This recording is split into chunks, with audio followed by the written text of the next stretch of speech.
La vittoria è d'obbligo per il Castiglione che oggi affronta Lusetti, il fanalino di coda gallaratese. Molti assenti però tra i rossoblù, gli squalificati Ruffini, Longo e Pace, più gli infortunati Iali, Mazzola e Tamini. Dirige l'incontro il signor Boggi di Salerno. Il primo attacco è della squadra ospite che però poi si arrocca in difesa e perde dopo appena 9 minuti. Picco, vittima di questo serio infortunio, deve uscire in barella il difensore della Gallaratese. Andiamo al 26esimo, c'è il traversone di Manzoni, deve uscire e respingere Sabatino. Rimessa con le mani di Borghetti, pallone per il sinistro di Tognassi, forte ma centrale, blocca senza troppi problemi Sabatino.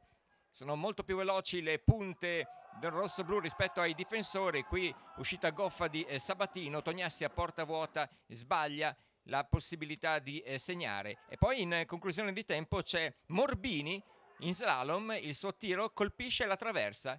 Spavento per mister Crotti. Andiamo alla ripresa. Quarto minuto. Da un'azione del tutto casuale, vedete, una respinta fortuita che favorisce Girometta, il suo sinistro però termina alto.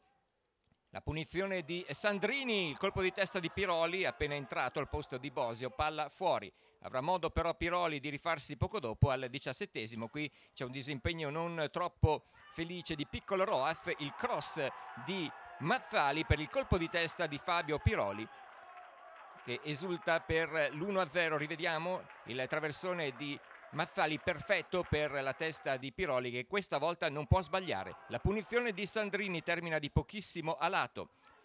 E poi ancora lentissimi i difensori, non esce il portiere, ma Girometta non ne approfitta e manda alle stelle.